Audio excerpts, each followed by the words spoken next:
I am of both the old and new. I like my tech stuff, but still, nothing is better than outside, where there is nothing but me and the open air.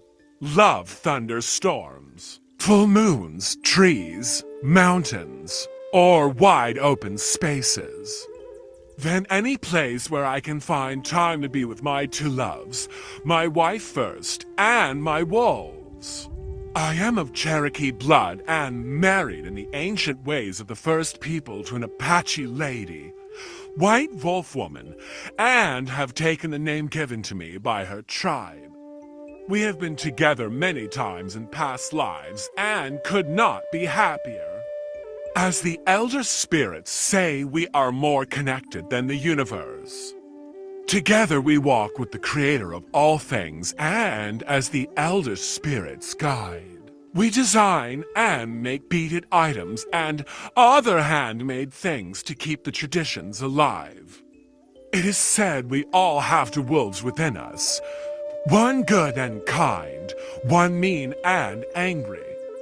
Think which wolf did you feed today?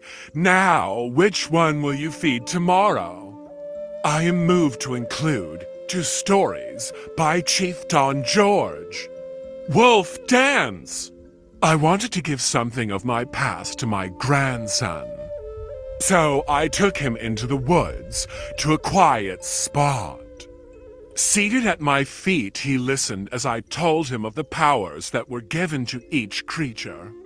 He moved not a muscle as I explained how the woods had always provided us with food, homes, comfort, and religion. He was awed when I related to him how the wolf became our guardian, and when I told him that I would sing the sacred wolf song over him, he was overjoyed.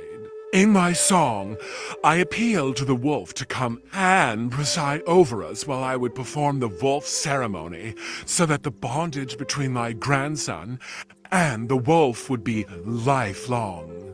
I sang. In my voice was the hope that clings to every heartbeat. I sang. In my words were the powers I inherited from my forefathers. I sang. In my cupped hands lay a spruce seed. The link to creation, I sang. In my eyes sparkled love, I sang. And the song floated on the sun's rays from tree to tree. When I had ended, it was as if the whole world listened with us to hear the wolf's reply. We waited a long time, but none came. Again I sang, humbly, but as invitingly as I could, until my throat ached and my voice gave out. All of a sudden I realized why no wolves had heard my sacred song. There were none left, my heart filled with tears. I could no longer give my grandson faith in the past, our past. At last I could whisper to him, "It is finished! Can I go home now?" He asked, checking his watch to see if he would still be in time to catch his favorite program on TV. I watched him disappear and wept in silence. All is finished.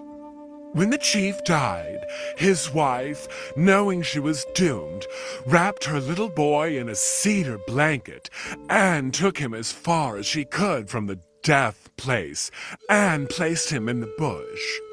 A mother wolf roaming with her cubs picked up the little bundle and took it to her lair. She dropped it down and went to nurse her cubs, and the little boy wiggled out and crawled over to feed with them. From then on, he grew up as a wolf. As he grew, he learned by instinct to make a bow and arrow. And the wolves had great respect for him, so they became companions in the hunt. When he was 16, he sought a mate of his own kind. Traveling up the Indian River, over the mountains to the canyon of the Fraser River, he found a bride among the people there.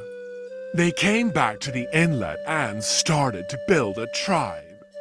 Our people have respected the wolves always. My great-great-grandfather Wet'suckle always walked with a wolf. Natives felt close to the animal world and had many beliefs and legends about all creatures.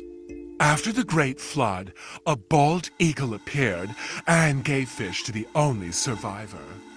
Indians had a strong bond with the eagle, and it was never harmed. Loons, with their haunting sounds, were considered magical. And ravens were also seen as legendary birds. Wolves were never killed because of the legend of the wolf, and beaver were believed to be like people, and so were not hunted. Chief Don George, O.C. July 24th, 1899 to September 23rd, 1981, was a chief of the Tsleil Waututh Nation, a Coast Salish band located on Burrard Inlet in North Vancouver, British Columbia, Canada. He was also an author, poet, and an Academy Award-nominated actor.